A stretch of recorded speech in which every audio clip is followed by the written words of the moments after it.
picture of how the generation of communication systems have progressed. So when we had 1G, the 1G communication system just supported voice calling. It was developed in 1980s. Then it moved to 2G communication system, which also supported SMS along with voice calling around 1990s. Then came the era of 3G in 2000s, and we had internet over there.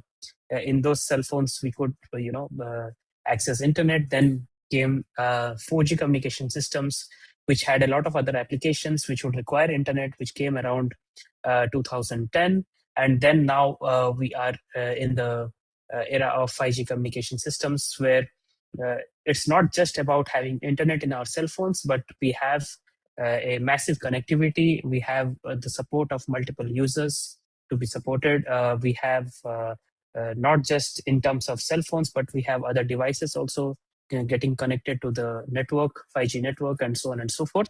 And when we talk about the next generation communication system, which is basically the research is going on now, the tentative deployment, or at least the standardization stages, would be in between 2025 and 2030, is for the 6G communication systems, where we target for a fully digital and connected world. So the idea for for these next generation communication systems is not just to have a higher data rate that we will see in the next slide. What are the requirements, and what are we targeting to do? But the requirement, first of all, is coming up because we want a data centric and an automated process, which basically will require which will require minimum intervention by the user, and the network will be intelligent in itself. So in that way, we want to have the next generation of communication system. So if we look at this slide, this basically gives us a picture of how how 5G communication system is, what is it based on, and what are the requirements for 6G communication system. So typically, when we talk about a 5G communication system, it is based on three pillars. If we look at this diagram, it is based on three pillars. One is EMBB, one is MMTC, and one is URLLC. So EMBB stands for Enhanced Mobile Broadband, which basically says that we require a fast connection and higher data rate. Higher data rate between during communications using 5G network. So the applications of that would be, for example, we require a very fast connection. We require video streaming, real-time video streaming, applications in AR and VR, and so on and so forth. So in such a scenario, what that means basically from the communication or from the information perspective is that we require a downlink. In the static scenario, that means that the transmitter is there static, the receiver is there also static, and so there is no movement with respect to the transmitter and receiver. So basically, there is a base station, and we are sitting in our rooms. We are getting connected by a 5G network. Both of us are static. In such kind of a scenario, we require a downlink speed, that is basically from the base station to the user.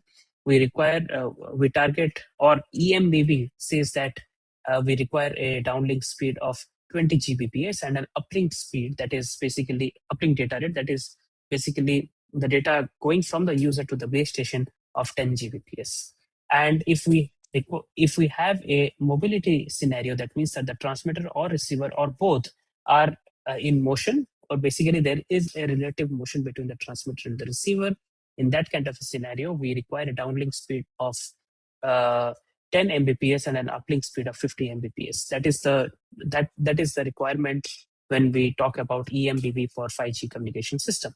Next comes URLLC, which stands for Ultra Reliable Low Latency Communication, which basically says that okay, we are transmitting data from one point to the other, and the delay between the transmission should not be much. It has to be low latency, ultra reliable. There are two terms over here. One is ultra reliable and one is low latency. It has to be very accurate, very much accurate, and there has to be a minimum latency of the transmission of data between the transmitter and the user. So the target latency for 5G communication system is 1 millisecond. So within 1 millisecond, the data has to reach the receiver if they're using a 5G network. And such kind of high reliability, that means that there is as much less error as possible during the transmission, and low latency. It is quite it is very much required for mission critical applications. Let's say you have autonomous driving. You want to have autonomous driving, which basically uh, says that okay, there is no driver, so we have driverless cars, for example. That's what autonomous driving means. And so in such kind of scenarios, we cannot have any kind of error during driving, otherwise it will lead to accidents, and the decision has to be taken within fraction of milliseconds. So because otherwise it will lead to disasters. So such kind of applications requires this URLLC aspect of 5G communication system. So another example can be thought in terms of remote robotic surgery. Again, as we can understand from this idea that we require low latency, we require ultra reliability for these applications. The third pillar of 5G communication system is that it has to be it should be supporting MMTC. MMTC stands for Massive Machine Type Communication. That means that we have a lot of devices that the network is supporting simultaneously. It is not just that there is a cell phone tower and 10 of us users, if we are using it, and the 11th person can't use. Such kind of scenarios cannot be thought of in 5G, because there are a lot of devices which are being connected simultaneously in 5G networks. So the 5G communication network should be supporting massive machine type communication. So the idea behind that is that we are deploying about 1 million devices per kilometer square. And even though we are having those many devices, the network uh, should consume low power, it should be supporting long range devices, and it should be of low cost. So when we are talking about these kind of requirements for 5G communication systems, okay, these are our requirements. We require this much speed or data rate. We require this much latency. We require to support these many users per kilometer square. So what are the major technologies that are utilized for to achieve these kind of targets? So one of the very basic technology that is used is massive MIMO. Then we use millimeter wave frequencies to have the higher data rate that we require. And then we have mobile edge computing to process in real time. So instead of transmitting all the data to the base station or a central server where the computations are done and then the decision is taken, we compute on the air, and all those technologies are used. We have device to device communications, software defined networking. All of these technologies are used in 6G to achieve EMBB, MMTC, and URLLC. Now, when we come to 6G communication system, there are other requirements along with the EMBB, MMTC, and URLLC. So it is not just that we are just enhancing these three, which are termed as EMBB plus, MMTC plus, and URLLC plus, which basically says that okay, we have a higher data rate both in the static and the mobile uh, in the mobile scenarios. We have a lower latency, and we support even higher number of users. Apart from that, we also have an intelligence factor that comes up into picture. So what that means is all of these technologies, all of these aspects, even if they are there, there has to be an intelligence which is required to support all of these things on the real go. That is the real meaning of having a fully digital connectivity without the intervention of a third party. So in that sense, the technologies that are um, so the connected intelligence, what it means is that we have extremely immersive experiences, haptics, Industry 4.0. There are a lot of other applications which are there. And this intelligence just does not come from AI. So there are other technologies which are used to make the system intelligent, which we will be looking further. So the use cases for 6G communication systems, uh, uh, if you can look at these are some of the use cases that are there. We have pervasive communication, we have digital twin. So basically digital twin means we are just one example of that okay, we are sitting in our room. We have a system where we drive a car and virtually, and there is a car which is driven automatically based on the connection. So obviously it requires a very low latency and all of those things. So then we have e-health, we have worldwide connectivity, tactile internet, high-speed mobility, Industry 4.0.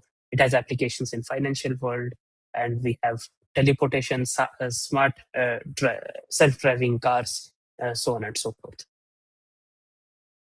So now when we talk, so these are based on the applications. So again, some of those applications are shown here in green that we have. This is basically an overall picture from the scientific perspective of a 6G communication system. So we have AR, VR applications, holographic communications, robot swarms, autonomous vehicles, digital twins, massive IoT, UAV, high speed, and all of these applications are there that we saw in the previous slide also. So the requirement again, in terms of again the figures that we talked about for 6G over here, when we talk about the data rate in 6G communication systems, so these are the key performance indices for 6G communication system.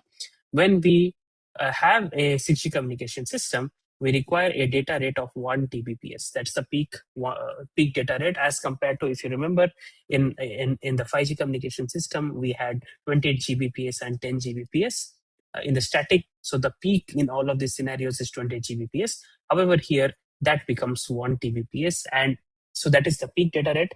And even in mobile scenarios, we require a data rate of 10 to 100 Gbps. That is the first thing that we require, and this kind of performance is required for applications, especially in AR, VR, and holographic communication.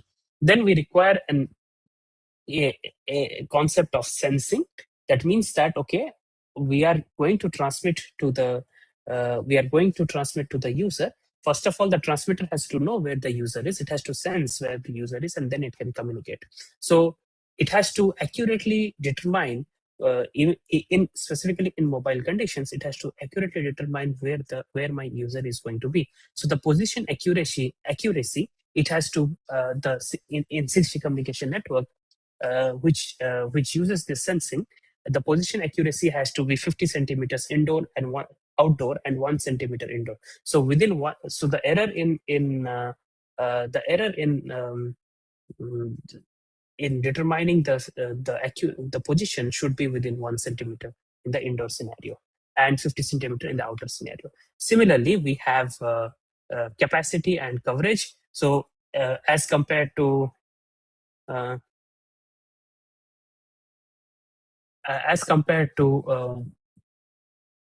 in 5G communication system, when we have, if you look over here, we have 1 million devices per kilometer square. In this kind of in 6G communication scenarios, we require a coverage of about 10 million devices per kilometer square. There's 10 times devices that we are going to support, and so basically that is how it's going to scale up in terms of the number of users that we are going to support. Again, the URLLC aspect. Earlier, if you remember, the latency that we required was 1 millisecond.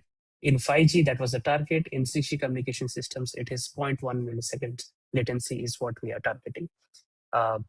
So when I say 6G, it is basically beyond 5G.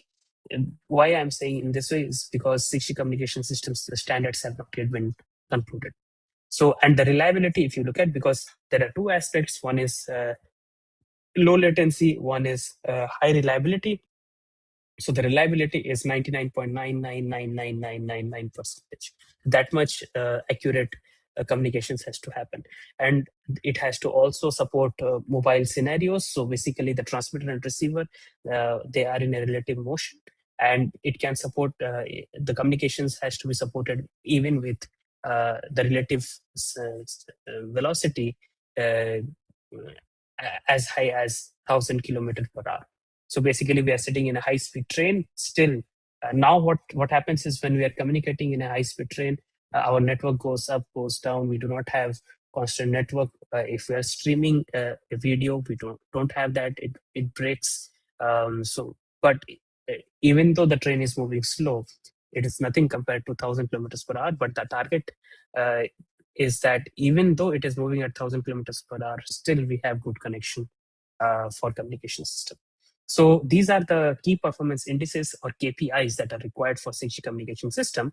And to achieve these things, the technologies, the specific technologies that are there, is that there are many technologies that has been identified here in orange color. There are many technologies that have been identified.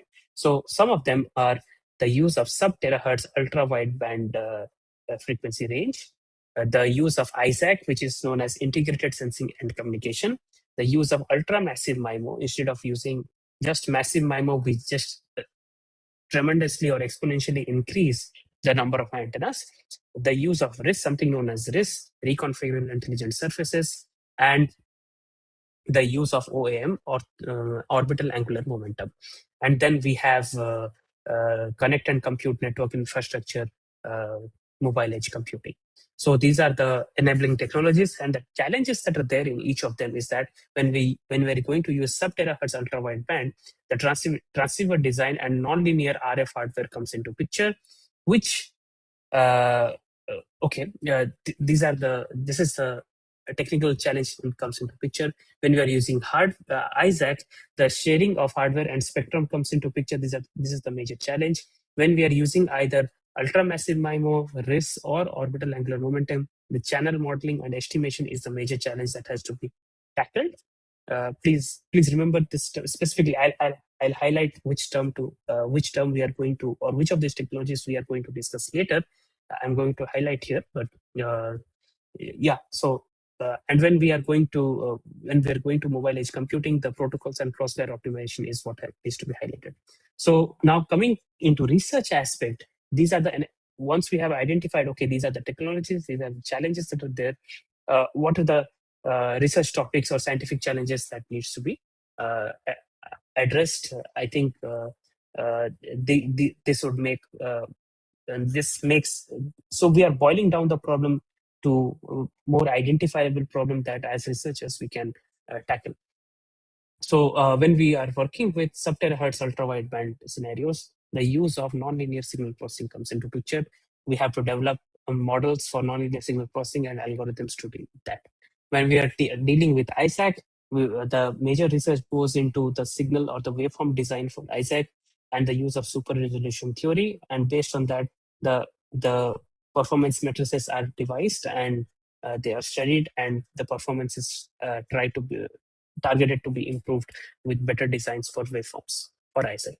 When we are dealing with ultramassive MIMO, RIS, or OAM, we have to use electromagnetic information theory. Not always, but especially in OAM. And then we use something known as non-coherent communication systems. Non-coherent communications, again, we'll see what that means later on. So this non-coherent communications has something to do with channel estimation aspect. And then for the mobile edge computing, we have the combination of queuing and information theory, non-equilibrium information theory, and so on and so forth. And when we are dealing with high mobility scenarios, we have to devise signals for time varying systems. Specifically, the use of OTFS comes into picture over here. So there are a lot of things, a lot of scientific challenges, a lot of research topics that are there here. In this talk, I'm going to highlight on two of those aspects, or one enabling technology and the technical challenge, and the corresponding one of them scientific challenge. So what I'm going to highlight from the next slides is this RIS. This is the topic that I'm going to highlight from the next slide. And specifically, we will discuss what RIS is. Many of you would be knowing what RIS is, but we will still have that discussion. And based on, we'll first discuss what RIS is. And based on that, we have two scientific challenges. Specifically, the technical challenge is the aspect of channel modeling and estimation. We will, in this aspect, we are going to see the research topic of non-coherent communication. So we are going to see what RIS is, what non-coherent communication is, and how non-coherent communication will be utilized in RIS to mitigate the technical challenge of channel estimation. So that is the topic. That is how we are going to highlight. So there are a lot of other topics, other research topics in all of these areas, but we are going to highlight on these two aspects in this talk. So RIS, it stands for Reconfigurable Intelligent Surfaces, and uh, this is the requirement for RIS. Now, when we talk about a typical wireless communication system, this is how a typical wireless communication system looks like. So we have a transmitter, we have a receiver. So the person sitting in the car is the receiver. So signal is being transmitted from this transmitter to the receiver. Now, when a signal is being transmitted, one signal, if there is a line of sight path between the transmitter and the receiver, one part of the signal will can come over it because it is a wireless medium. We are just transmitting the signal from the antenna. So the signal, one part of the signal will directly be received by the receiver with a delay of tau naught. Let's say it's a delay of tau naught. There will be a little bit of path loss also there, depending on the distance between the transmitter and receiver. There will be a delay and there will be an attenuation. Similarly, if the so since this is a wireless medium, um, so just the direct line of sight path is not the only aspect, but we have multiple reflections based on the wireless medium that we have over here. So let's say there are two houses or three houses over there. So one part of the signal will get reflected from the building, will reach the receiver. Another part will get reflected from another building, will reach the receiver. So the longer the distance, the higher the delay is going to be. So each path will be associated with one delay and one attenuation. So this is a typical model for a wireless communication system. And because there are multiple paths for the signal, or the signal reaches from the transmitter to the receiver from multiple paths, such kind of a wireless channel is known as a multipath channel. So if we look at such kind of a wireless system, so as far as the user is concerned, there is no real control as to how much delay there is going to be between the transmitter and receiver, and how much attenuation is going to be there for each of these paths between the transmitter and receiver. For example, let's just consider two paths, tau naught and tau 1. So if there is a delay, let's say, so the transmitter always transmits an electromagnetic, an RF signal. So it's a sinusoidal signal.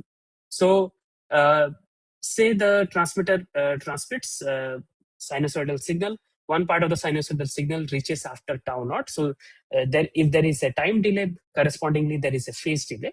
So if in a scenario, let's say that there are two paths only, and there is a phase delay of 180 degrees, then what happens at the receiver is that even though the two signals are being received at the receiver, one signal is having a phase delay of 180 degrees with respect to the other signal. So when both the signals are getting added up at the receiver, they cancel out each other, because one sine signal you have 180 phase delay, then add them, it cancels. So even though there is a signal getting transmitted from the transmitter, the overall signal at the receiver is zero. So this is just an example with two multipaths. So when there are multiple such paths which the signal can take from the transmitter to the receiver, there is no control over the attenuation and delay induced by the various paths. So what happens is the overall signal at the receiver is being affected by these delays, because of the delays there is phase shift, and the overall signal is very much weakened. So this is the aspect that RIS addresses. Um, instead of having an arbitrary phase shift from all the multipaths, can RIS adjust these phase shifts so that these kind of cancellations do not occur and the strength of the signal at the receiver is maximized? So that is the basic principle of the receiver. So sorry, a RIS. So a RIS basically is acting as a mirror. So RIS converts this radio environment into a smart wireless system. Uh, Typically, without the use of RIS, all the optimization is done either at the transmitter or the receiver to maximize the performance. RIS actually is optimizing the wireless channel. So this RIS is basically acting as a mirror. For example, over here in this figure, if you look at it, a signal, let's say it has to be transmitted to this laptop over here. there is no direct path between the transmitter and the receiver. So what the transmitter does is that it transmits to the RIS. This is in pink color, this is the RIS, and the RIS reflects the signal back to the laptop. So that is how. So it intelligently is, capturing the wireless, capturing the scenario over here and transmitting so that the signal goes to the laptop. So this RIS is also called. So basically, it is a mirror for RF signals. So it is termed as reflective, also termed as reflective intelligent surface or intelligent reconfigurable. Sorry, intelligent reflecting surfaces. So there are multiple names for this.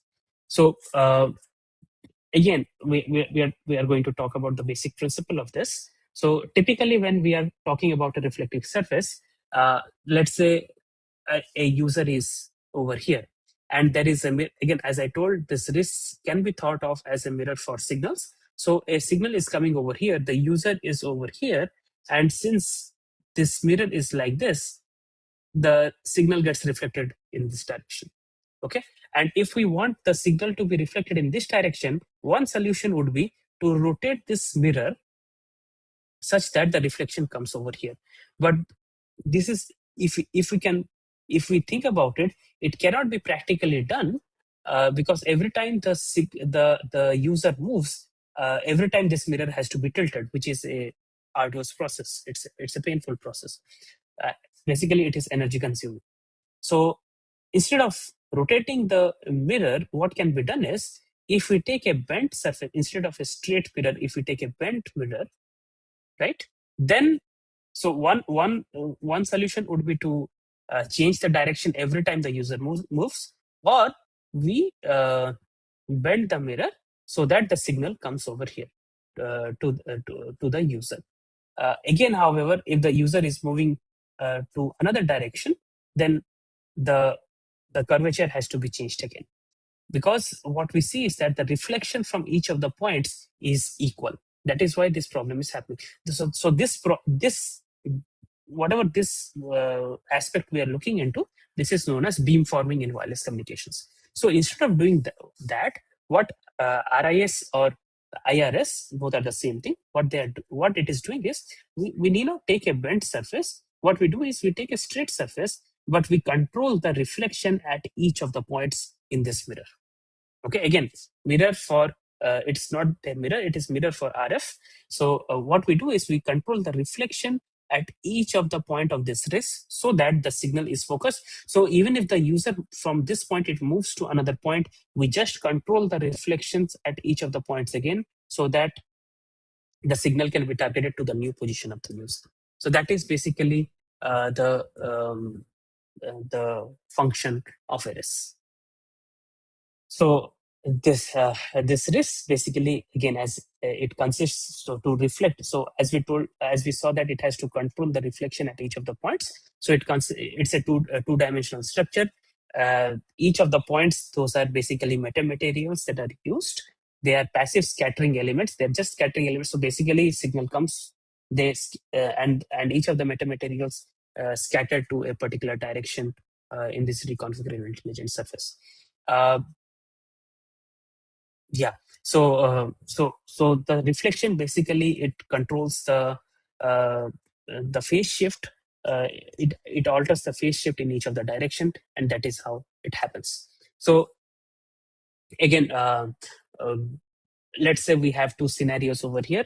As we saw earlier, what problem was that? What was the problem with wireless communications? RIS is mitigating that.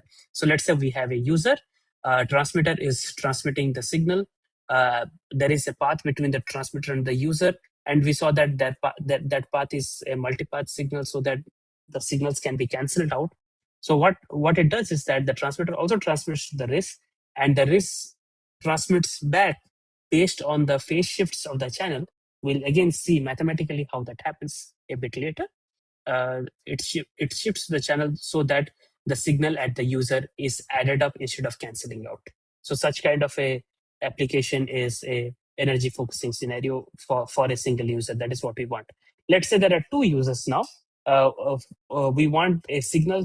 The transmitter is transmitting the signal such that it is relevant for user one, but not relevant for user 2. So what it does is it has to, because it's a wireless medium, it will transmit to both the users. Now, using the RIS, it controls the phases such that it is a constructive interference at user 1 and a destructive interference at user 2. So this blue and red, they cancel out each other at user 2, and blue and green, they add up to have a higher signal power at user 1. So such kind of a application is effective for multiple user communication scenario, and that is this concept is known as energy nulling, uh, which can be achieved by using errors.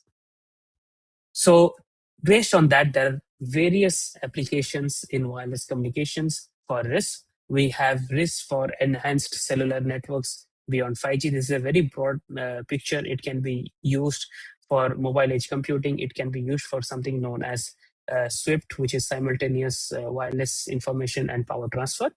It can be used for physical layer security. It can be used with NOVA to uh, enhance the data rate and the number of users that we are um, supporting. It can be used to enhance device-to-device communication systems. So for in cellular networks, it has a lot of potential. RIS also is used for indoor communication systems.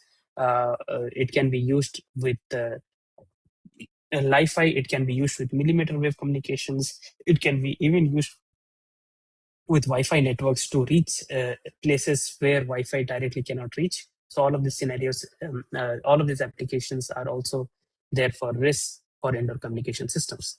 It is also used for unmanned with UAVs, UAV assisted networks. RIS can be utilized. We in vehicular networks, for swarms of robotic UAVs, all of those things, RIS can be utilized to enhance the communication scenario. And it can also be used for IoT networks in industry, for the development of intelligent factory, and for intelligent agriculture also. So there are lot of applications for reconfiguring intelligent surfaces. So now coming to a bit of the working principle of RIS. So what happens over here is very simple. There is a transmitter, there is a RIS, and there is a receiver. Let's say there are n elements in the RIS. So the number of meta surfaces that are there, they are n in number.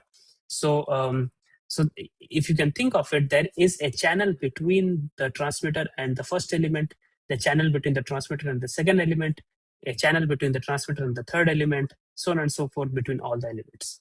So let those channels be A1, A2, A3, A4, and AN. Okay, so we vectorize it, we write it as a vector A, let's say. Similarly, there is a channel between the one element and the receiver, the second element and the receiver, the third element and the receiver, and the nth element and the receiver. So there are, let's say, again, the number of channels are, we'll denote that by B1, B2, B3, and Bn, and so forth. And as we saw, the RIS basically is a mirror, so it just reflects. It's a passive element. It does not add to it. It does not amplify the signal. It is just reflecting the signal. It is just introducing a phase shift. So that phase shift will denote it by e power minus j theta 1, e power minus j theta 2, e power minus j theta 3, so on and so forth, e power minus j theta. So if we look at the end-to-end channel, we have one channel multiplied by the individual phase shift multiplied by the corresponding channel between the RIS and the receive. So we have A1 e power minus j theta 1 B1 plus A2 e power minus j theta 2 into B2, so on and so forth. So what we have is, we have this summation. The end-to-end channel is denoted by this. So you have summation n is equal to 1 to n, an e power minus j theta n Bn. Okay, and the strength of this channel, we want to maximize the strength of this channel, or what we want is, we want to adjust the phases such that the channel strength is maximized. Okay, so if we look at these things, it's very simple over here. We have A, which is a complex channel, which has magnitude and a phase. Similarly, B, which is again a complex. These are fading channels; they are complex. So B again has a magnitude and a phase. So now, if we adjust the phase of the RIS based on the phases of AN and BN such that it cancels out the phase of AN and BN. Each of the theta n's cancel out the phases of AN and BN. If we do that, then what we are left out is the magnitude of AN multiplied by the magnitude of BN. Okay, and those are, if we have any complex number, the magnitude is the maximum value. So if we are maximizing the individual values by taking the magnitudes, the summation automatically gets maximized. So what we choose theta n is based on the, that is what is written over here, we choose based on the angles of AN and BN. Okay, and once we do that, we have the overall SNR to be overall channel strength to be maximized based on the strengths of the channels. Okay, that is how it happens, and that the phase shifts are adjusted accordingly. Okay, so now in this kind of a scenario, there is no direct path between the transmitter and receiver. So the phase shifts are adjusted based on the channel between the transmitter and the receiver. Now, if we have a direct channel now, we have a channel between the transmitter and receiver and the user, and we also have a direct channel. Then automatically the angle or the phase shift that is introduced by the direct channel is also taken into account to adjust the phase shift. A mathematical computation of that is given here. So we have the angle adjusted accordingly, so that now the overall channel strength will depend on the magnitude of AN, magnitude of BN, summation of that gives the maximum value, and the magnitude of this complex channel HT. Then automatically this entire thing is maximized and the channel strength is maximized. So that is how the phase shifts of the RIS are adjusted, so that we have the maximum SNR at our user. So in terms of SNR, if we look at the scenario, look at these computations, whatever we did, if we look at it, so the SNR now becomes proportional to n square alpha beta. So basically, the magnitude of AN is square root of alpha, magnitude of BN is square root of beta, and the magnitude of HT, the direct channel, if it is square root of rho, then the SNR, now if we compute the SNR, it becomes basically it is proportional. If the risk was not there, it would just be alpha beta. Now when the risk is there with n elements, the maximization of SNR becomes proportional to n squared. Okay, so higher, the more number of reflecting elements we use, the higher we get our SNR at our receiver. That is how the risk the risk has advantages in increasing the SNR of the system. So now when we talk about, okay, these are the advantages, we can talk about the disadvantages also. So now the phase shifts of the risk are adjusted so that the SNR at the receiver is increased. So if there is any interference, so we have the phase shifts adjusted and the SNR at the receiver has increased. We saw the computation earlier. Let us say there is an interfering signal also coming up, and somehow the interfering signal is similar to the transmitted signal. Then automatically the interfering signal also gets maximized at the receiver. Okay, so what happens is, it is not just the transmitted signal which is getting maximized, but the interference signal is also getting maximized at the receiver, and the receiver is all confused about which is its signal and which is the interference signal. So that is one disadvantage of risk. And again, how that happens is, if we have interference, then the interference comes up in the denominator, and even though there is a squaring effect of the SNR at the numerator, we saw that there is a squaring effect of the SNR. The effect of electromagnetic interference also increases based on the number of reflecting elements. So that is there. So those are related.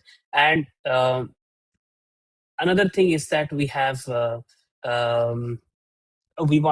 have the problem of channel estimation. So as we saw in the previous slide, the phases are computed or found out based on the phase shifts of these angles, phase shifts of these channels, basically.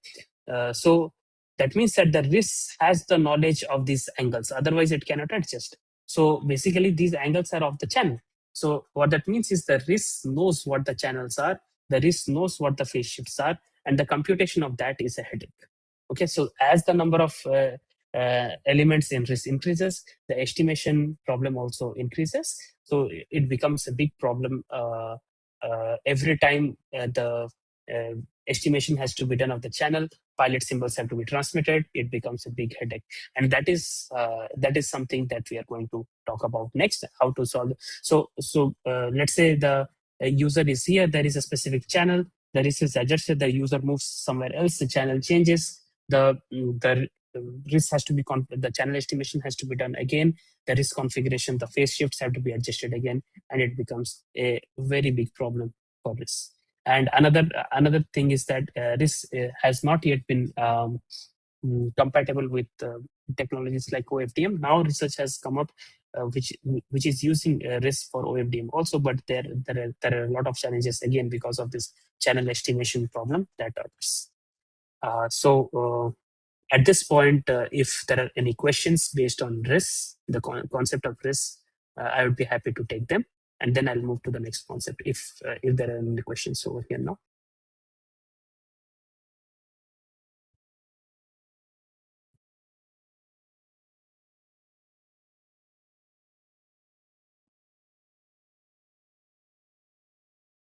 If anyone has any questions on RISC, I can take them now.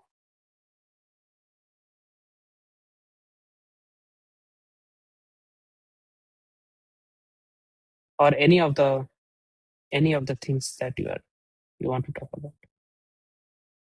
Whatever we discussed, anyone has any doubts?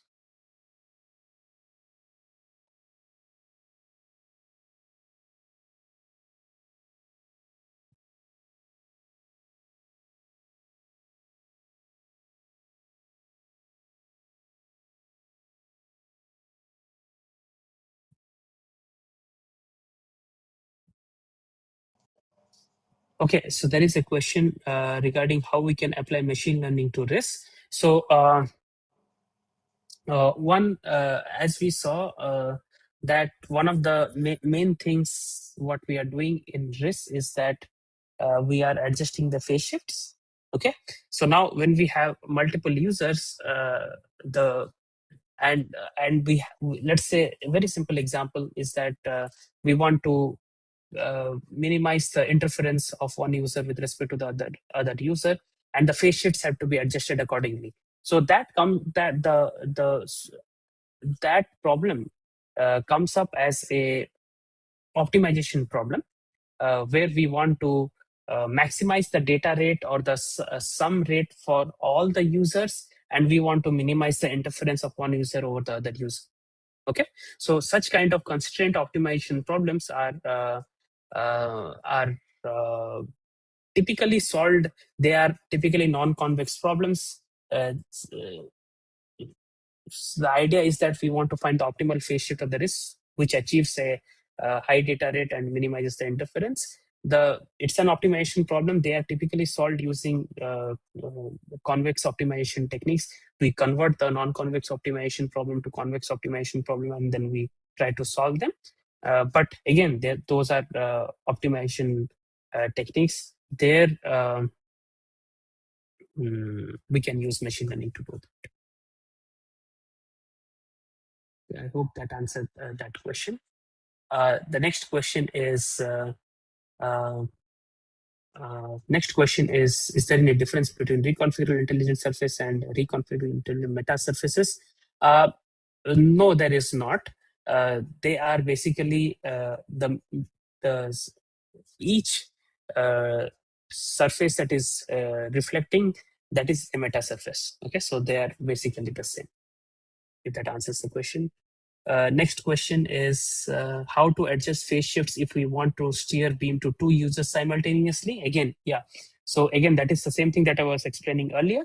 We want to have, let's say there are two users. We want to have high data rate at first user, also at second user. So basically, the data rate at user one plus the data rate at user two, we want to maximize the sum rate at both the users, but there will be interference with one user to the other user. So basically, the problem, the sum rate, when it has an SINR, the sum rate is based on SINR. We have constraint on the SINR also. It's a non-convex optimization problem. We solve that non-convex optimization problem to obtain the optimal phase shifts. It's not a very straightforward optimization problem to be. It's not just that we adjust the phase shifts blindly.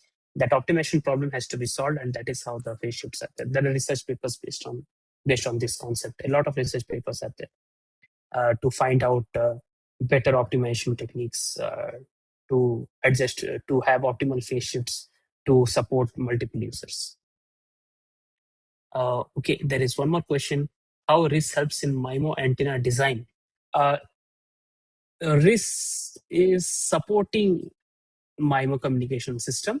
So let us say I have multiple antennas, and the user and the receiver has multiple antennas, and the transmission is happening, but there is a block in between. Okay, so I cannot transmit to even though I'm using MIMO, I cannot transmit to the user even if they are having multiple antennas, because there is a channel is being blocked by something. So let us say there is a RIS over somewhere, and I have multiple antennas. I transmit to the RIS, and RIS optimizes the phase shift and transfers back to the user which is having multiple antennas. So that helps. So RIS in that scenario is basically overcoming the blockage between the users. It is not helping in MIMO antenna design, but it is supporting communications even with users having multiple antennas. Again, the phase shifts in those scenarios again is not straightforward. It's an optimization problem depending on what in MIMO. If it is CISO or a single antenna, then it just as we saw in this example, then the phase shift is very straightforward, which maximizes the SNR.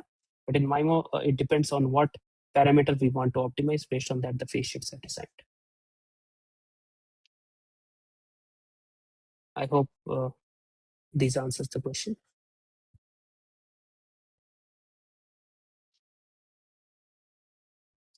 If anyone has any further questions.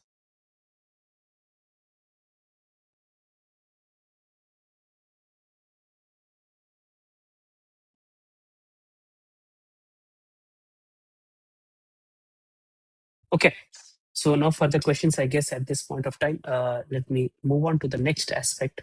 Okay, no further question. Yeah, so now what we saw over here is that the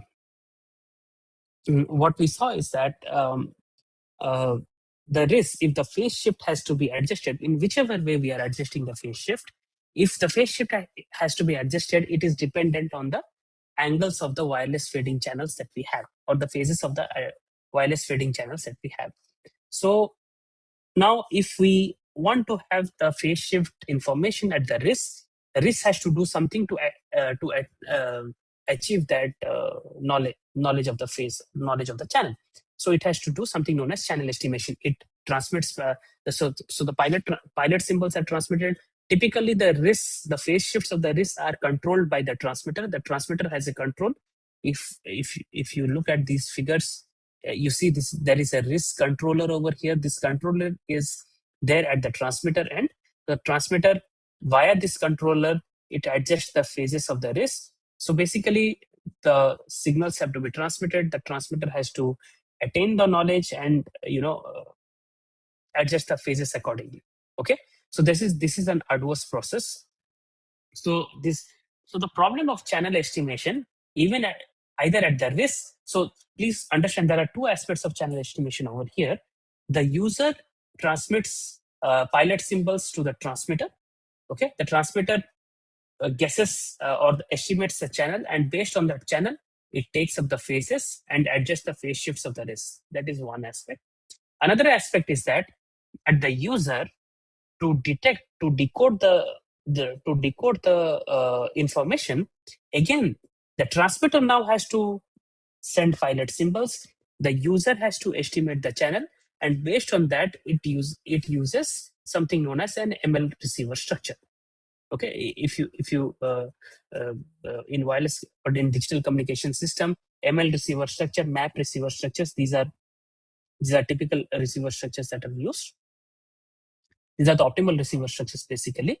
So if the performance has to be good, then the transmitter sending pilot symbols to the user has to estimate the channel, and based on that, it decodes the uh, symbol transmitted symbol by the transmitter. So now this problem of channel estimation becomes a big problem, big issue, because it has to be done twice now, and it not just for controlling the risk, but also at the user.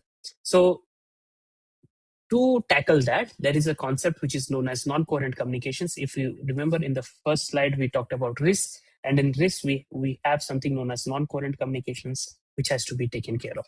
So this non-coherent communication, the idea is very simple.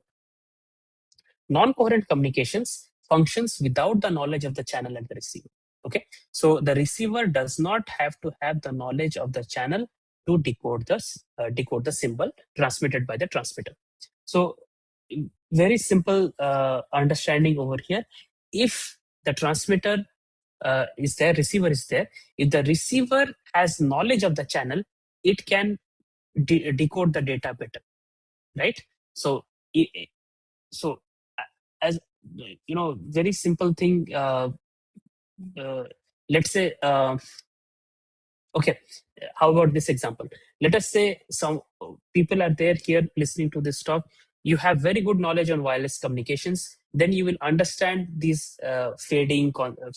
It's a complex signal. All of these things will be very well understood if you are already familiar with wireless communications. If someone is there who is not familiar with wireless communications, then they will be wondering, okay, what is this fading that is being talked about here? Why is it complex? Okay, because you do not have that knowledge.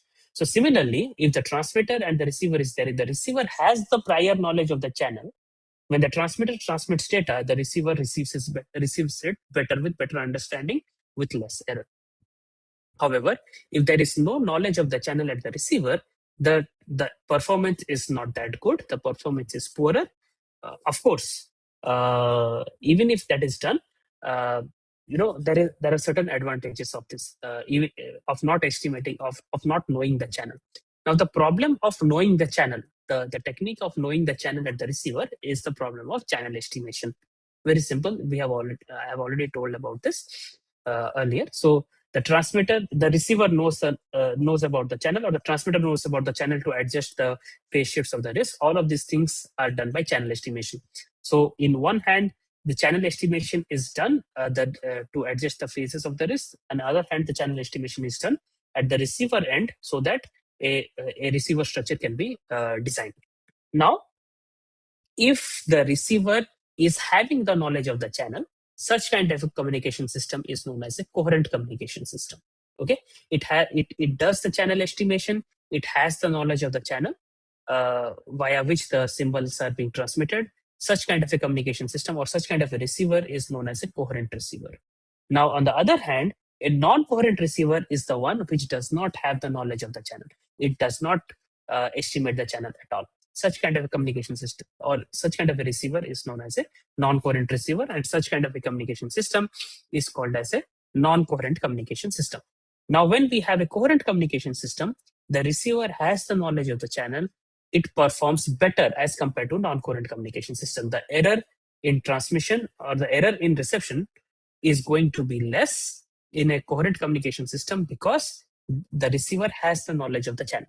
However, in non-coherent communication system, the receiver does not have the knowledge of the channel. It is going to have more error. It is going to have a higher symbol error probability or bit error rate, whatever you call it to be. However, we have to invest on energy, or invest on power, invest on time, invest on energy.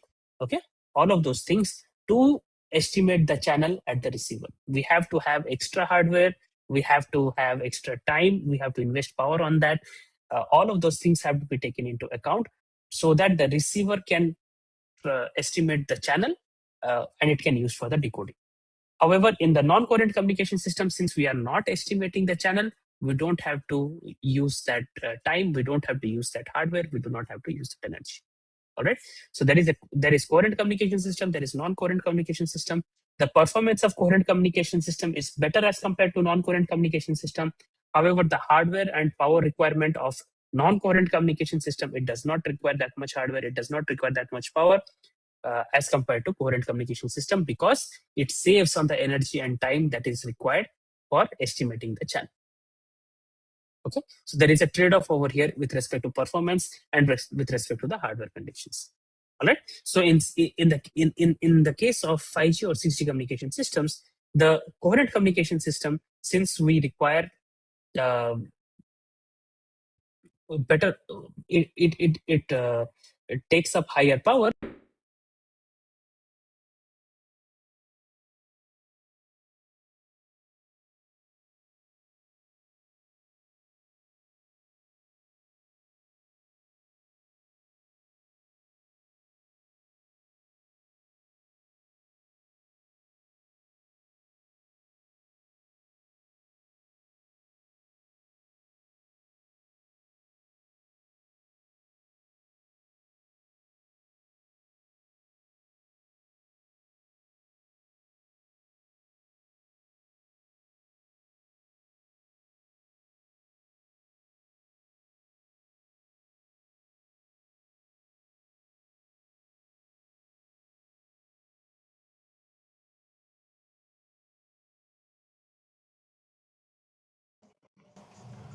Excuse me, sir.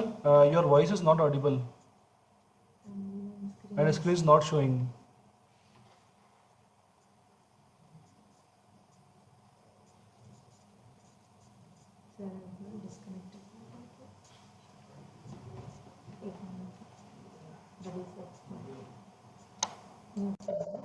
Sir है क्या?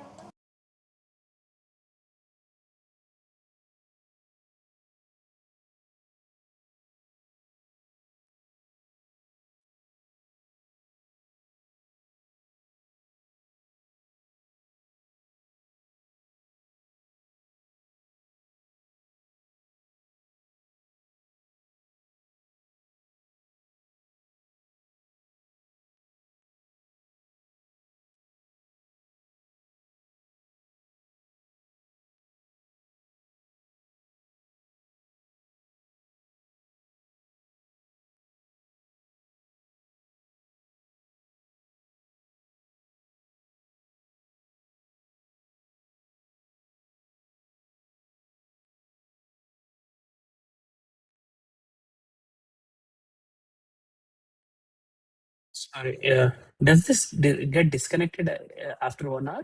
Yes, sir. Yes, sir. After No, it no, doesn't do it no, sir. It will be continued, sir. It will be continued. Okay, somehow it was disconnected. I was I didn't know. That's fine, Okay, sir. let me Yes, sir. let me reshare my screen.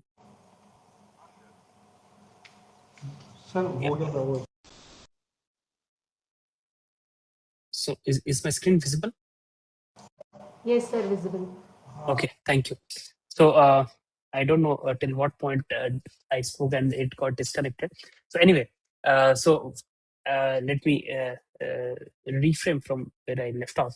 So we have now coherent and non-coherent. In coherent communication, I hope I'm still audible. Yeah. So in coherent communication, um, am I audible? If someone can confirm, sorry. Yes, sir. Audible, sir. Audible, sir. Audible. Okay, okay, great. Thank you. So in coherent communications, the receiver has the knowledge of the channel. It spends energy and time on acquiring the on performing the channel estimation. In non-coherent communications, it is not required. We do not invest energy on estimating the channel. So now the difference, what happens is that we spend more energy in coherent communications to know the channel. The reception is better. The error in the detection process is lower. However, we spend more energy on the hardware for channel estimation. Now, in non-coherent communication, we do not spend that much energy, so we save on energy, we save on hardware, but we lose on the performance. The performance is lower. That means that the bit error rate will be higher for a non-coherent communication system as compared to a coherent communication system. So now this coherent communication system, since it is suitable for high data rate demanding applications, it can support EMBB and mission critical scenarios. However, for non-coherent communication system, we save on energy, we save on power, we save on time. Those are more crucial for specifically for IoT devices, which do not have the bandwidth to support a lot of hardware and a lot of energy consumption. Okay, so that is the basic difference between coherent and non-coherent communication system. So again, the same things are written over here in this slide. Coherent communications, it requires channel state information for reliable data transfer. So, so the estimation is basically of the multipath propagation that we talked about. All the channels have to be estimated involving the frequency offsets and any kind of other imperfections that are come up. All of them have to be estimated. The coherent systems, to do that, they have to employ, in terms of increased hardware, they have to employ local oscillator mixtures, phase synchronization circuit to obtain accurate CSI. Again, these components increase hardware complexity in the architecture, and it is challenging if the carrier frequencies are higher. It becomes more challenging to do that. The more number of antennas we increase, this channel estimation again becomes a headache. All of those things. So coherent communications, even though the performance is good, these are the challenges that are there. However, in terms of non-coherent communication, it does not require precise synchronization of carrier phases. So the various factors like fading, Doppler shift, all of those things, nothing have to be estimated. It is basically just based on the amplitude of the received signal, and with that we take care of all those things. So again, the performance is going to be bad. So what happens? So we have higher data rate, reduced capacity, lower spectral efficiency, complexity. So we cannot use any modulation scheme for non-coherent communication systems. We have to stick to modulation schemes known such as ASK and FSK. We cannot use QAM or PSK, these kind of modulation schemes. We cannot use for non-coherent communication systems because those are based on phases. And we wherever in any modulation scheme which has phase in it, we cannot use non-coherent communications there. They can be used only in coherent communication system. Now, the idea is that we have a non-coherent communication system. The performance is not as good as a coherent communication system. What can we do? So some of the mitigation strategies is diversity techniques. We just increase the number of antennas. It is fine. But in the next part of the talk, we are going to mix RIS and non-coherent and see what the challenge is, and see what and devise some technique, to see what happens. How can we improve the performance of such kind of a wireless communication system, also using non-coherent communication system as well. So that is what we are going to talk about in non-coherent RIS systems. So now we talked about RIS. Okay, so RIS, we have the phase shifts of RIS that are based on the channel, the phases of the channel. Now this RIS, the phase shifts are being controlled by the transmitter. So the channel has to be known at the transmitter so that it can adjust the phases of the RIS. So the channel estimation has to be done at the at the transmitter end. Typically, a transmitter is a base station. It has a lot of power. It has a lot of resources with it. It is not a problem for the base station or the transmitter to estimate the channel. It's not that much of a hassle for a base station to do that. However, when it comes to the receiver, now please note that the channel estimation has to be done at both ends, because at the transmitter, the channel estimation has to be done so that it can adjust the phases of the RIS. That is not a problem. It can adjust the phase of the RIS if it has sufficient hardware, and typically a base station is a transmitter. A base station has a lot of power. No problem with that. However, when it comes to the receiver is our cell phone or an IoT device, as an example. It cannot utilize that much power to estimate the channel so that it can use a receiver structure. So the non-coherent communication system, when we are talking about a non-coherent RIS-assisted system, we consider that, okay, at the base station we can have channel estimation, fine. The phase shifts of the RIS can be adjusted, fine. However, at the receiver, the the channel estimation cannot be done. So we are not going to invest that much energy at the receiver end. We are just going to use a non-coherent receiver structure with optimal phase shifts based on the channel estimation that has been done at the transmitter end. So that is what we are going to talk about. So this is basically a pictorial view of the system that we are talking about. We have a base station. Okay, we have a RIS. We can have a scenario where the user is there, that the direct path between the transmitter and the user is blocked. Okay, so the communication is only being supported by the RIS. So we have a channel here, we have a channel here. That's the first scenario. If you remember, we had talked about two RIS scenarios, the phase shifts adjustment according to two scenarios. When we have the direct channel and we do not have the direct channel, we are going to talk about both of those things. So the user, it either the direct channel can be blocked, or in this scenario the direct channel is not blocked. So communication is being aided by the RIS, even though the direct channel is blocked or the direct channel is not blocked, RIS is being used. And in both scenarios, the non-coherent receiver is there. The phase shift at the RIS is taken care of by the transmitter. We don't have a problem with that. At the user, it has limited resources to estimate the channel. So we do not estimate the channel. We use a non-coherent receiver. It just uses the statistical channel parameters, and based on that, it estimates the channel. So in such kind of a scenario, as compared to a coherent communication system or a coherent receiver, the performance is going to be low. Okay, that means that the bit error rate or symbol error probability of such a system is going to be high.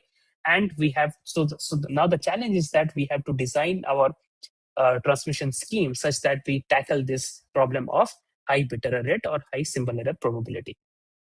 So that is a challenge that we want to highlight. Okay, so this is the system model that we are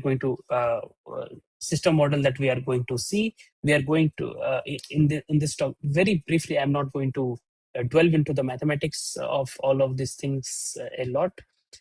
Just very briefly, I think maths is there only in 2 slides only. After that, there is no maths. I have skipped all the maths. It's not required. It can be referred later on. I'll give you the references for these studies. But what we consider is as follows. We have a transmitter. We have a receiver. Okay. And the communication is being supported by an RIS, which is having L reflecting elements. Okay. That is what we are having. And so the received signal can be written as, if you remember, we looked at this kind of a structure earlier. We had H2, where H2 was B and H1 was A. That is how we looked at it in the previous scenario when we were discussing this. That is how we saw. And it's the same thing. We have a direct channel. This is basically the channel between the RIS and the receiver, H2.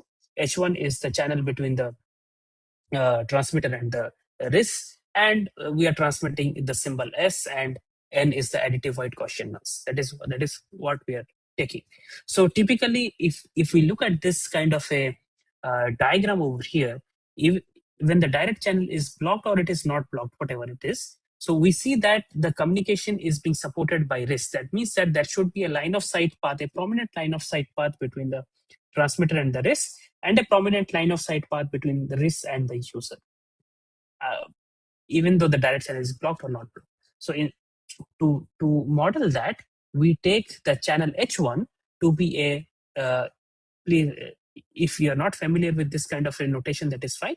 But what it says is H1 is a region faded channel and H2 is a region faded channel. Okay, that is what it is. And HD, we take it to be a Rayleigh faded. We may not have a prominent line of sight path there. It may not be there. The direct path may not be there. And even if it is there, that a prominent line of sight path may not be there, and such kind of a channel is modeled by a Rayleigh fading channel. And we have additive white Gaussian noise as usual. That is what we have. So what we have is we see 3 kind of studies. What we're going to discuss further, 3 kind of studies in 3 kind of systems. In system number 1 and system number 3, we have the direct channel. Okay, and in system number 2, in all 3 we have direct channels. It may be there, it may not be there. We consider both the cases. But in system number 1 and system number 3, the phase shifts are adjusted only based on the phases of the channels involved with RIS. Basically, H2 and H1. If we look at it over here, we consider that, because why this is important is because that channel estimation is the hardest, because HD is just one single channel, right? Here we have L such channels to be estimated. So this is the most difficult one. So what we say that, okay, RIS is not bothered about, just hang on a second, please. Sorry. So RIS is not bothered about estimating the entire channel. Okay. So the transmitter is not bothered about estimating the entire channel. Okay. It just estimates the channel which are involved with RIS, because the direct channel may be there or may not be there. So those are the scenarios that we're taking for system number 1 and system number 3. So if the phase shifts of the RIS, that is phi, that is adjusted only on H1 and H2, this is how it looks like, and we have seen this earlier. Now, if the phase shift is adjusted based on all the channels, this is how the overall channel looks like. Again, we have seen this in the previous example. It takes the magnitude for all the channels. So this is about the channel. Now, the symbol that is being transmitted, this S, that's the symbol that is being transmitted. We did not talk about it. So symbol that is being transmitted, we cannot choose any modulation scheme. We over here, since it's a non-coherent communication system, we are choosing a ASK scheme, amplitude shift key, a multi-level, not binary. We are choosing a multi-level amplitude shift key. So this is how it looks. SM is equal to square root of EM. That is how so basically, if you remember the constellation diagram, you have minus 3A, minus A, 3A. That is for a 4-array ASK. Okay. But that is the thing that we are talking about, that we are trying to find out over here. We are not taking minus 3A, minus A, and 3A. We are taking so these are basically amplitudes. We are taking a generic amplitude, okay, which is square root of EM. Okay, so there are M such values. Multi-level ASK is what we are taking. So based on the statistics of the channels involved, we compute the statistics of the based on the statistics of H1, H2, HD, all of those things. We assume that there are a lot of reflecting elements. Typically, the reflecting elements in RIS is very large. So we use something known as central limit theorem to compute the statistics of the overall channel that is there. So basically, this is the overall channel. This is a complex channel. It will have a real part, imaginary part. This is a real channel. So based on central limit theorem, we compute the statistics. Okay, so that's all. I'm not going to go into the go into maths of any of these things any further. So now, in the first system model, we consider a RIS-assisted non-coherent CISO wireless communication system. The direct channel can be blocked or it can be unblocked. Okay, and the phase shifts are adjusted only based on the phase shifts of the feeding channel. So for this, we develop a non-coherent maximum likelihood receiver structure, both for the cases when the direct channel is blocked and the direct channel is not blocked. In both the scenarios, we develop the non-coherent receiver structure. Based on the non-coherent receiver structure, we compute the expressions for the symbol error probability. Okay. Now the main idea is that, please note over here, as I told, the symbol set I'm taking is square root of EM. I have not taken, first of all, for non-coherent communication systems, minus 3A, minus A, 3A will not work. Okay, because minus 3A, minus A means you have a phase shift of 180 degrees. And we cannot support anything which has a phase shift in non-coherent communication systems. So it has to be a one-dimensional, one-sided ASK. That is why the term one-sided is written over here. So we have A, 3A, 5A, or A, 2A, 3A, 4A, 5A, like that. Okay. Now the idea, now the question, the thing is that we are not taking it to be A, 2A, 3A, 4A. We are taking it as a general amplitude square root of EM. It can be anything. Now, what we want to do is, since the problem of non-coherent communication is that the symbol error probability is high, we want to minimize the symbol error probability. Or in other words, we frame an optimization framework which will minimize the symbol error probability obtained by obtaining a optimal ASK scheme. Okay, so we are not sticking to A, 2A, 3A, 4A. Rather, we are finding out an optimal ASK scheme which can be different than this A, 2A, 3A, 4A. This example that I'm taking, A, 2A, 3A, 4A, that is a typical ASK scheme that is considered, which is equidistant And that is a traditional ASK scheme that we use in wireless communication systems or in digital communication systems. However, what we are saying is that that modulation scheme may not be optimal for a non-coherent communication system.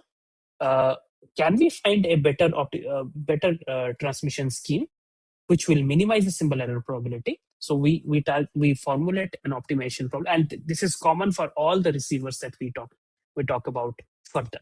Okay, so we find out optimal one-sided ASK modulation schemes that minimize the symbol error probability under transmit energy. Obviously, we cannot spend a lot of energy. We have transmit energy constraint, and then we show how our optimal modulation scheme is different as compared to the conventional equidistant one-sided ASK scheme that is used. So this figure talks about that. So this figure is typically such kind of figures are shown. These are known as waterfall curves, if you are familiar with it. So basically they say that, okay, how the symbol error probability varies with average SNR. So what we see over here is that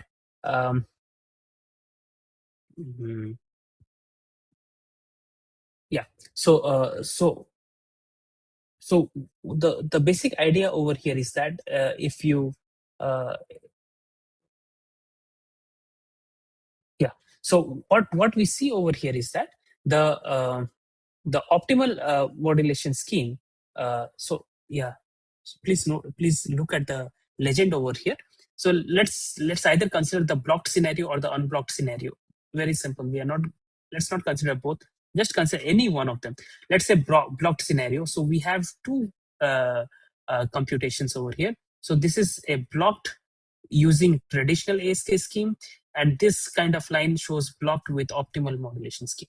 Okay, so if we look at the figures, we will see that the optimal modulation scheme is the performance is bad. For example, this is the optimal modulation scheme. Okay, this is the symbol error probability with the optimal the traditional ASK. If we use traditional ASK, this is the performance, and the corresponding, you have an equivalent color. If that is how the figures have been generated, you have an equivalent figure color figure. So this graph you get with optimal ASK.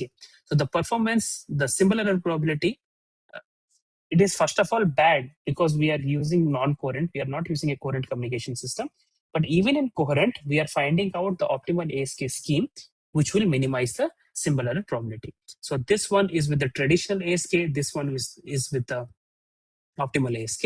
So we see that the performance is better. Similarly for other, so we are varying the number of race elements. So this is with the traditional, correspondingly this is with the optimal, this is with the traditional, this is with the optimal. So we see two things over here. It is not just that the performance is improving, but with the traditional ASK, the symbol error probability saturates. However, with the optimal ASK, it does not saturate. What that means is that we get a higher diversity order, or we have a diversity gain, a higher diversity gain as compared to the traditional ASK when we are using optimal ASK scheme.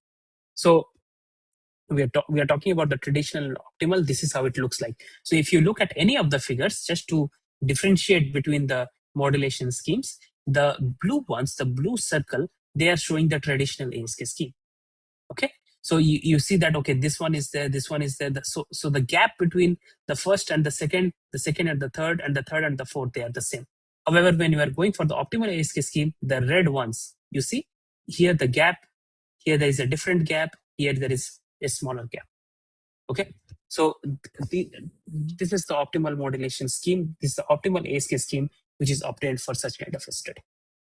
Okay, so this is system number one, where the phases are adjusted only according to the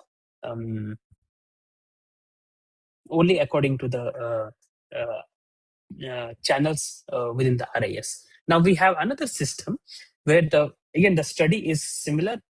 We have the here in this case the risk phases are adjusted based on all the phases of the fading channels, not just based on the phase of the RIS. Okay, we have based on all the phases. We have an ML receiver structure for this also. Again, we compute the symbol error probability. A similar optimization framework is proposed, and the optimal ASK scheme is computed.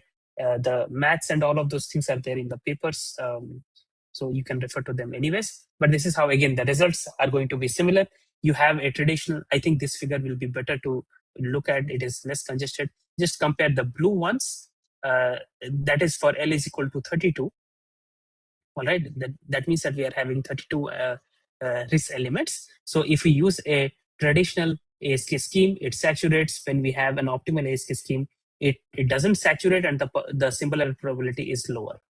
Okay. Similarly, if we compare the brown color, it is for L is equal to 64. That means that so what it is visible, that is obvious. If we increase the number of RIS elements, the performance is going to be better. That is obvious, because more number of additions are happening, so the channel strength increases. So again, it saturates. This does not saturate. The performance is better. We have a higher diversity order. Similar. Okay. Again, the comparison of the modulation schemes is shown here. The blue circle are the traditional ones. The red star are the optimal ASK schemes. You can see that optimal and traditional are not the same. They are different. If this is for a 4-array modulation scheme, this is for a 8-array modulation scheme. So the gap between them is not uniform. The gap, if you look a bit carefully, what happens over here in this kind of a system is that at lower energies, the gap is smaller. At higher energies, the gap is higher, right? The gap between this and this is small, little bit more, little bit more, little bit more, little bit more and more. Okay, so less, slowly it increases. It is not that they're equidistant. That is what happens. Specifically, this is visible. This kind of a trend is visible at high SNR. At low SNR, this trend cannot be figured out that much. Also depends on what order of modulation scheme you are taking. Okay, so similarly, you have a third receiver structure where it's an optimal ML receiver structure where the risk phases are adjusted based on the fading channels associated with the risk. It's the previous receiver. The difference between the receiver 1 and receiver 3 is that receiver 1 is a suboptimal receiver structure. If you look at the papers, it is there. But receiver 3 is completely optimal receiver structure. And for that, again, we compute an optimization framework is proposed and one algorithm is proposed. The previous studies, they find out the optimization based on Lagrange multiplier technique because it's a standard convex optimization problem. It's highly computationally complex. So in this work, a low complexity algorithm is proposed to compute the optimal ASK schemes. I'm not going to discuss the technicalities of that, just the basic idea, because I think this is for a wider audience, so this would be a better approach to do so. So again, we compare the performance. Again, the performance can be is similar to what we have earlier. The black one, for example, the black color curves are for the traditional ASK scheme, the equidistant ASK scheme. The corresponding black, if you look at here, there is a huge difference in the performance compared to the traditional ASK scheme, the optimal ASK scheme. The similar probability has a huge difference, and you have a diversity order, a much higher diversity order. So basically, diversity order says that the performance is going to be better. You are going to have a lower symbol error probability, right? And this curve is basically comparing with the previous receiver structures that are there, and we see that since this is an optimal receiver structure compared to the previous receiver structures, the performance is going to be good over here because it's a completely optimal ML receiver structure. The performance is going to be good. We have the same diversity order, but the performance is going to be better. Again, comparing the traditional and the optimal constellation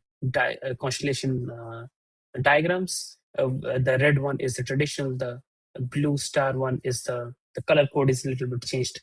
The blue star one is the optimal. So you see that the traditional and the optimal are not the same always. It depends on what the SNR is, how much is the SNR. At lower SNR over here they are similar. At higher SNR they're not same. If we increase the number of the number of risk elements, again it's not same. It depends on the system parameters. There is no clear-cut mathematical expression. Okay, this is how it is going to vary based on the number of RIS elements or the SNR. Okay, so that concludes my talk. So we started with introducing what are the challenges in 6G, what are the technicalities that are involved in 6G, what are the different technologies that are there in 6G. We identified two specific techniques, or I would say one specific technique, which is technology, which is RIS, and the associated challenge over there is the problem of channel estimation. And for the channel estimation part, we have to combat that, we have non-coherent communication. Now, when we combine non-coherent communication with RIS, with the use of RIS, we can have a better performance, sure.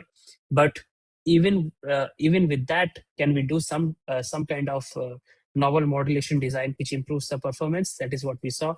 We talked about three kind of different receiver structures.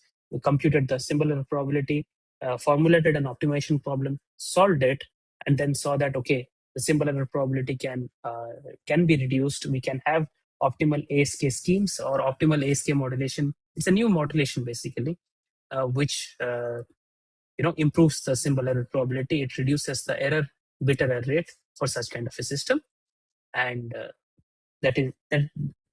so that this combines the concept of non-coherent communications with RIS for 6G communication systems. Specifically, if the receiver does not have the hardware complexity to estimate the channel for IoT kind of applications.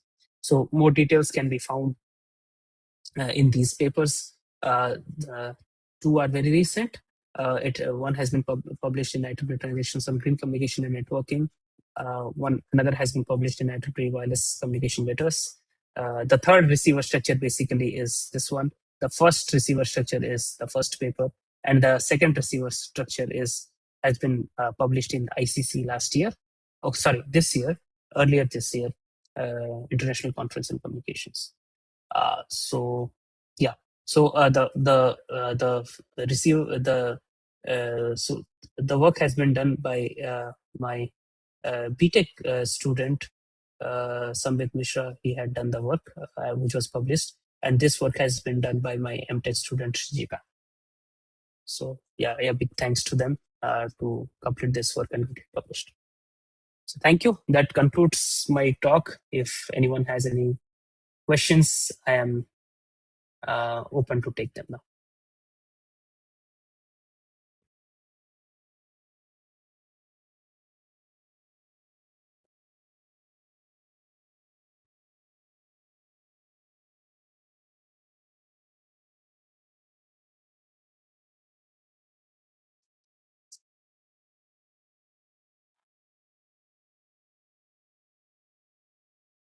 So if anyone has any questions.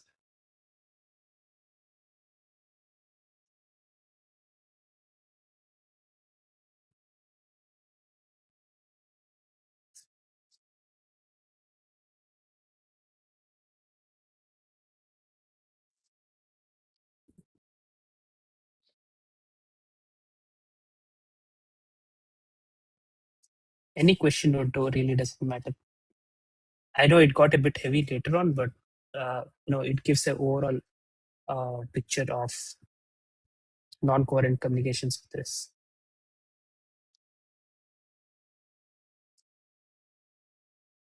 Of course, if you look at it, we have just considered a CISO communication system. It can be extended to MIMO.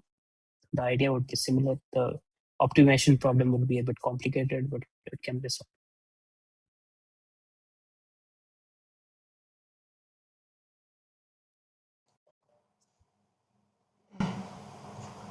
Okay, thank you so much, sir, for giving the nice presentation.